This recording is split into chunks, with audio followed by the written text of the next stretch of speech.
Well, we are joined with New Haven grad and Notre Dame breakout star V.J Beachem. V.J, thank you so much for coming into the Wayne Studios today. Yep, thank you for having me.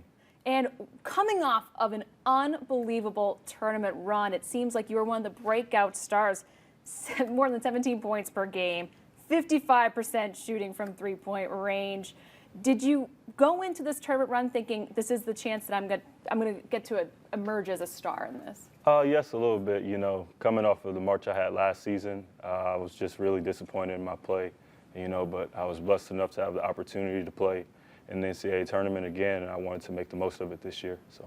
And just the play of Notre Dame in general, a lot of fun to watch, a lot of hold your breath finishes. What was the ride like for you? It was great. The tip in, the end of the Wisconsin game, it was just a great ride. I really love my teammates, and they're like the brothers that I never had. And it was just, it was a great ride for us, and, great experiences for all of us.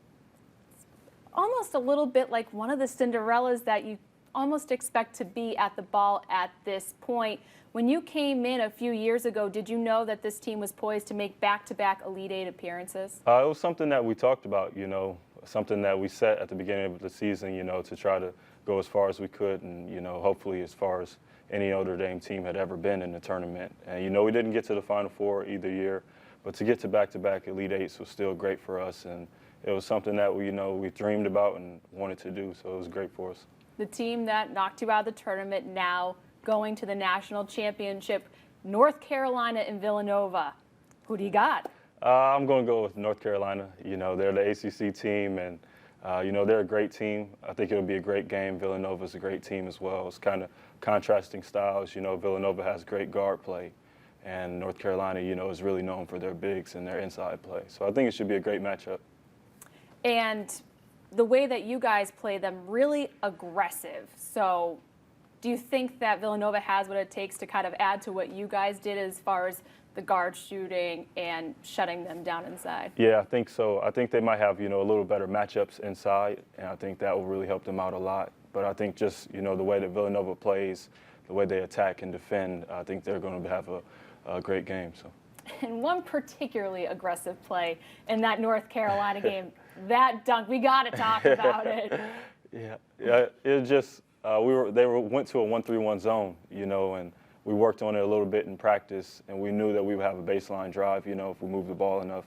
And I just, tried to drive baseline, and I just, tried to finish at the rim, and the guy stepped over. So, it was just a great play by Matt to find me on the baseline, and I was just able to convert it. So. Did you see Zach's reaction on the bench during the game? Or is that something you saw in the highlights after? I saw after, yep. And then one thing that people miss a lot, when you go back and watch the film, you got to watch Rex Pfluger at the end.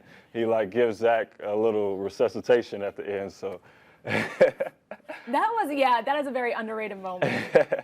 The defibrillators that came out. Yeah, he always tells me to tell people about it. So. Well, the fine people of Fort Wayne now know. So one of your teammates, someone that you've been playing with going back to AAU days, Demetrius Jackson, he is declaring for the NBA draft. What are your thoughts on him going to start his pro career, and what sort of conversations did the two of you have about it? It's something that I tried not to talk to him a lot about during the season. I know it was probably stressful for him because he was projected as a high pick, even before the season. But, I'm really proud of him and, the young man that he's grown into, not only the basketball player. And I'm excited, to see what he does at the next level. I think he'll be very successful. And just, watching him and being with him throughout this whole ride has just been great. So. Was it anything that you thought about perhaps declaring for the NBA draft after this season? I haven't really made up my mind yet about that one. I've talked to Coach Brey about it, and, I'll go talk to him when I get back and go from there. So. What are some of the pros and cons of staying or declaring? With the new rule, I can really put my name out there and get a lot of great feedback and see where I stand right now and not hire an agent, and still come back to school. And then, if I do decide not to go that route and just stay in school and not even put my name in at all, just coming back, to get my degree from the University of Notre Dame would be great. Something that, I dreamed about when I signed to go there. And, another chance to push it and try to get to the Final Four and compete for an ACC title. That's something that we're all thinking about, all of our returning guys. So. Yeah, speaking of some of those returners, Bonzi coming back, he had a big year. You lose DJ, you lose Zach, but what are the expectations next year, especially if you do end up staying and you're kind of the go-to guy now? Yeah, we're all excited about it. Myself in particular, just the opportunity, to be, I guess, the go-to guy. But just to have another chance, we've been to back-to-back Elite Eights, and I talked to the guys, even right at the end of that game, and said we got to get back and we got to get over this hump. So that's going to be our goal for next season, and we just got to take it day by day and practice by practice, and not look too far ahead. So. One thing you could clearly see this March is just how close your team was, particularly with Mike Brey. What makes him a coach that you guys want to stand around him in the post-game interviews and really give it your all each and every game for him? We all love Coach Brey. He's so laid back and so relaxed no matter what. Of course, he knows, when to light a fire under us, but just most of the time he's just always laid back. We come in the timeouts in bad situations, down 15 or down 5. And he doesn't overreact, he just says, we've been here before, we've been in a lot of tough situations.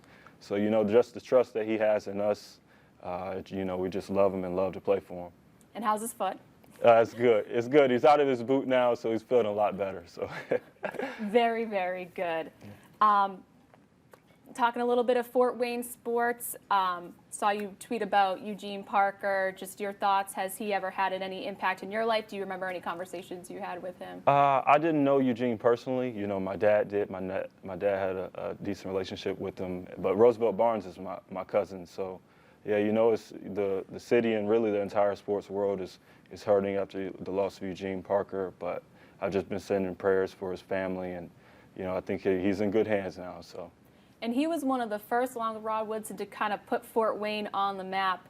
Your class with you and Jalen and James Blackman Jr. over at IU, you're going into your heyday. Have you gotten a chance to talk with them at all? Do you still keep in touch with them as you start to embark on the prime of your college careers and now pro careers? I talked to Jalen, I'd say probably about a month ago. I haven't talked to James in a while. But it's something that growing up, we always heard a lot of really negative things about Fort Wayne. So, just to try to help put Fort Wayne on the map and just, be positive influences in our communities is something that I think we all talked about when we've all dreamed about. And to be doing it has just been great. So. And how's the Fort Wayne support? You have a lot of followers on Twitter, and it seems like every time you tweet something, someone from Fort Wayne has a positive thing to say just about how proud they are of you. What's the support meant to you from Fort Wayne? It's meant a lot to me, really, just not even just this tournament run, just over the years, dating back to Harding, I've just always had a lot of support. And, Fort Wayne is a great Notre Dame town, so go Irish. And so it's just been great, all this support. And if I do decide to come back to school, I just, hope to keep it pushing. So.